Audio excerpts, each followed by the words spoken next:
What up, bitch? First off, okay, I got on my Mattie Moss Clark outfit. He's ready. This was the Mattie Moss Clark movie, sis. I don't care what anybody's saying. I got on my mother Mattie Moss hat. I got on my Mattie Moss fur. He's ready, okay? He is the third Clark. He's the sixth Clark sister tonight. It's giving Mattie Moss realness, bitch, okay?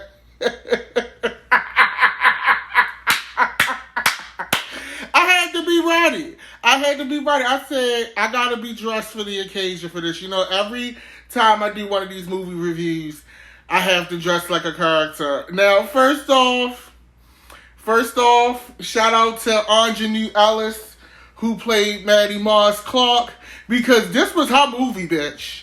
I know it says the Clark sisters, First Lady of Gospel, bitch.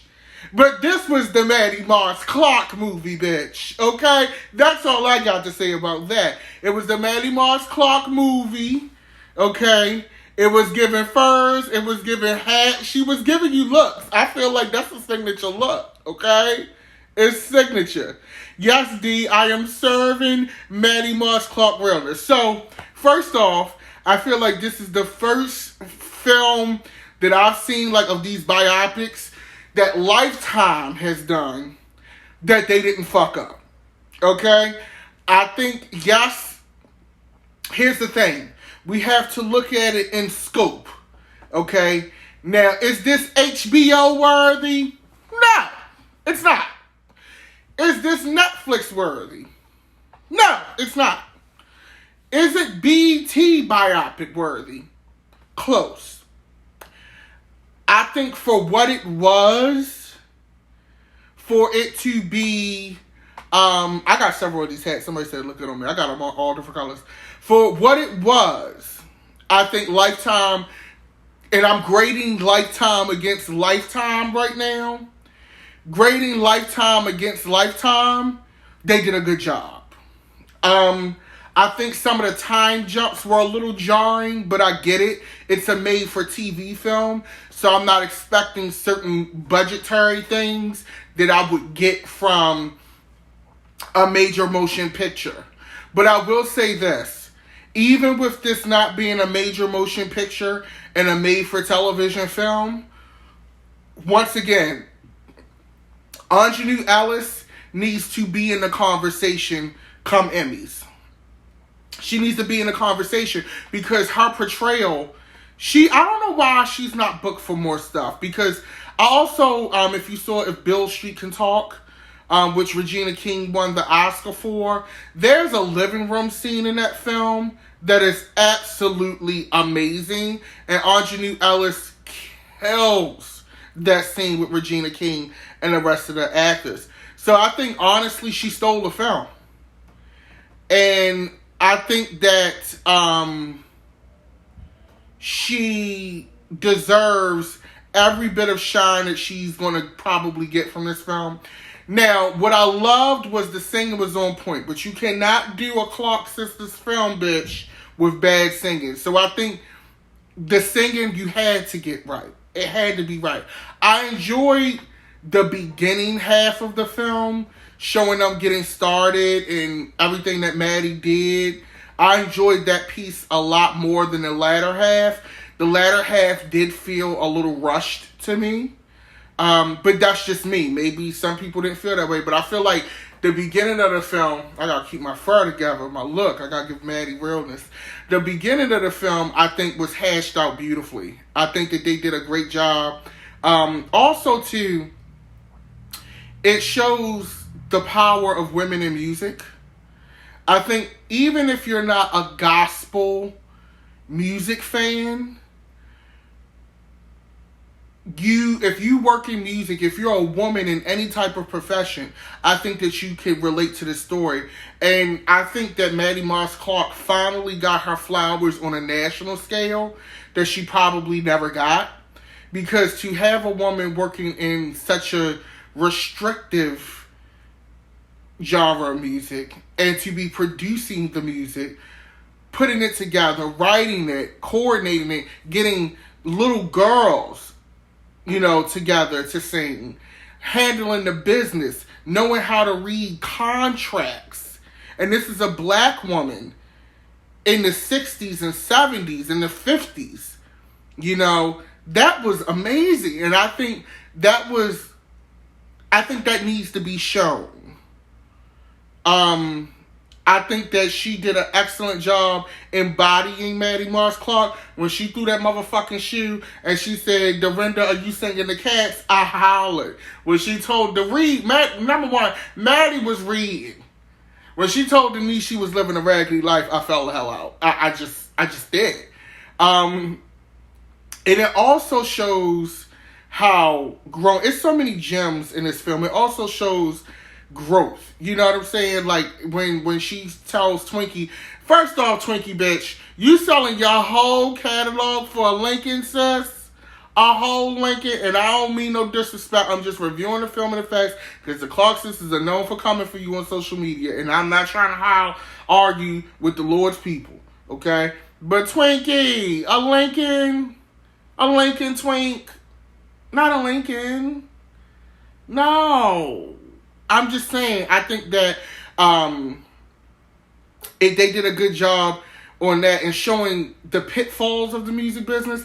I like that they showed that Jackie kept a job. Like, and I think that's important because, like, for so many times, I'm going to be keeping 100. Being a person that is pursuing a career in music and entertainment and just all facets, the thing used to be, oh, don't tell people you working, or if you tell people you got a job, or if people see you at your job, they're going to think less of you. And maybe that is the case because people see you on television or they see you got some followers and they automatically think that you're set for life and you got some money.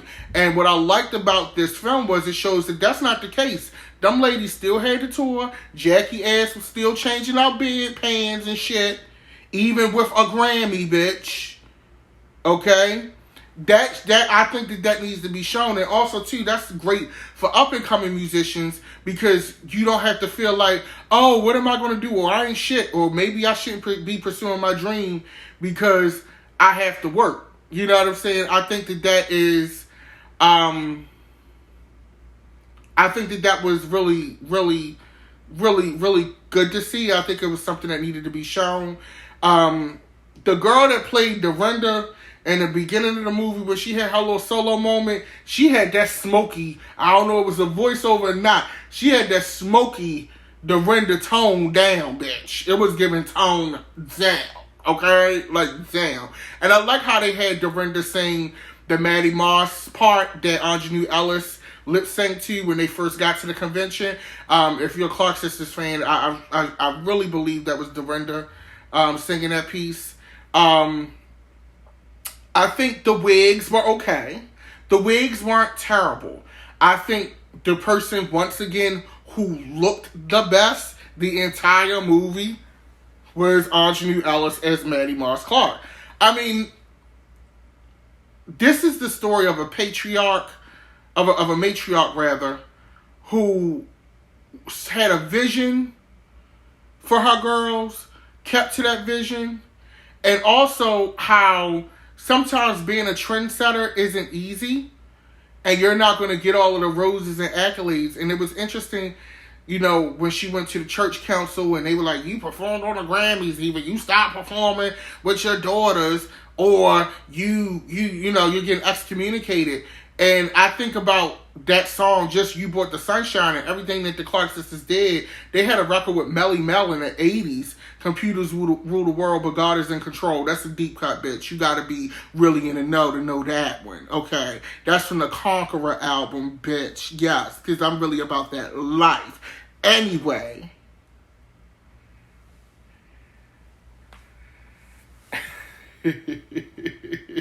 Anyway, I think that they set the tone because now Kirk Franklin can go, stop, Jesus, GP, are you with me? We got gospel rap and all this other shit. Out here, you got the church thing going on here, GP. You got all these people doing all this shit, but the Clark sisters was really doing that first. And I think that is something that needed to be shown, especially from a girl group. A lot of your faves take from the Clark sisters. Faith Evans, for example. It's so interesting to me because my grandmother's Baptist. She's Eastern Star. And I would hear church stuff in the background here and there. I didn't really get into, I'm going to be honest, I didn't get into the Clark sisters and gospel music big until I was homeless and I was living on the streets. And I remember this is a sidebar, one day I was on the bus and I had no money. I literally had enough for a bus pass. And I was listening to Kim Burrell, of all people. And, Oh Lord. And I just started crying. And then, just out of nowhere. And then the Clark sisters came on Jesus is a Love Song from the Finally Karen album. Which they didn't show, but I get why. Because it's not about Karen. It's about the group as a whole. I was listening to that Finally Karen album changed my life. And from that Finally Karen album is where I found all of the Clark sisters records and deep cuts and things like that as well. I think that overall, I'm going to give this movie a B+. I'm not going to give it an A because I feel like there were certain things, and I'm going to charge this more to budget and network than anything else. I think that the actresses were fine. I think Kiera had moments where she really shined. At the funeral, she shined. I also felt bad for Denise. And I know that, and this may be true, it may not be true, but from what people were saying on social media, they really didn't consult Denise for the film, which if they didn't consult Denise for the film, that speaks more of them, I think, because it could have been very easy for them to paint Denise as this terrible person who just didn't want to do right. And they didn't. They really treated Denise's story with nuance. And as a person, it made me feel for her. Like, I can understand. Now, I would never want to have 7 kids. That's just me. I'm not having one child, let alone 7. Since I'm not showing up at the funeral with 7 kids. Okay? And then shit got bucked with the funeral, bitch. Like, y'all all at the funeral and all white, but shit got bucked. Okay? At the funeral. But I feel where Denise was coming from, but also feel where the rest of the sisters were coming from. And the thing that was interesting to me was some people do want their own lives. Everybody isn't going to sacrifice for the group. That's not everybody's goal in life. So I get it. I think overall it's a great story. It's a great story for women. And I like that Mattie Moss Clark did not let her husband or a marriage dictate her calling. And I think that's so important. I think that is so important. That takes a lot, especially at that time and that era. That's so important for a woman. It's sad when a woman has to hide her gold records from her husband. You know what I'm saying? I'm glad. I like seeing that she did not miss what she needed to do and what needed to be done for her girls over keeping a marriage together in this white picket fence fantasy. I loved that, and I think it's something that women need to see. Like I said, overall, I'm going to give this a B. I don't think it's an A, and like I said, I don't think it's not an A because the actors did bad. I don't think they did bad at all. I'm not giving it an A because there are certain things about it that could be tweaked. Like I said, that first half is amazing. That second half is a little choppy to me. Aunjanue Ellis, though, killed it. She did her thing. I really, really think that it was a great showing, especially for the train wrecks that Lifetime have been doing for the past few years.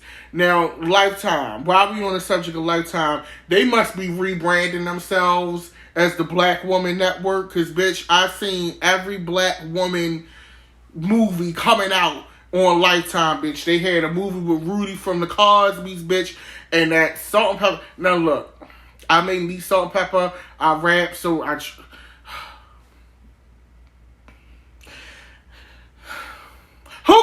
casted the Salt and Pepper movie? Who casted? Who approved this?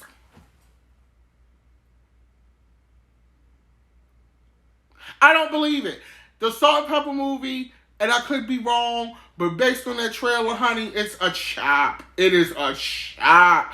I love Salt and Pepper to death. It's one of the first rap groups that I wrote down lyrics to and knew the song, the words.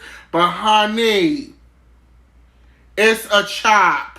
And I haven't even seen the movie yet. And I hate doing that. But based on that trailer, first off, the wigs was given Party City. They just were. It was given order off Amazon. Last minute. You know what them wigs look like? When you go in Party City and they have them in a bag and it be the paper and it say 80s hip hop wig. That's what the shit look like. Okay? The costumes, them bomber jackets look like the shits that you get off a line.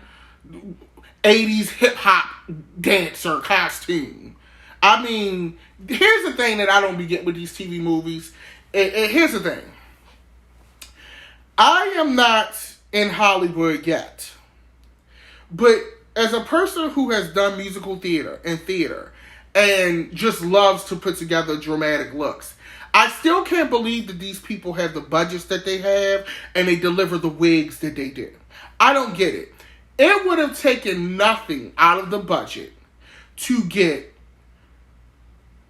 Dapper Dan to recreate. I know he with Gucci now. He would have recreated them bomber jackets.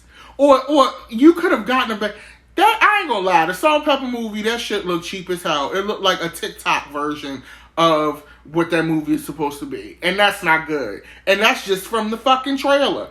Them girls that's casted in the movie, I don't know who they are. Like, not even from I Want Stars in the Film, but they don't look like the Salt and Pepper that I like. Them girls, Salt and Pepper was very ethnic looking. Okay? That's no shade. Okay? It's no shade. I don't understand how we still getting these kind of wigs. Like, if you've ever seen my He Say, She Say video, it is on YouTube. Shameless plug. It's on this channel if you're watching on YouTube. That high top is not real. That high top is fucking weave. And it eats. And I don't have a Hollywood budget.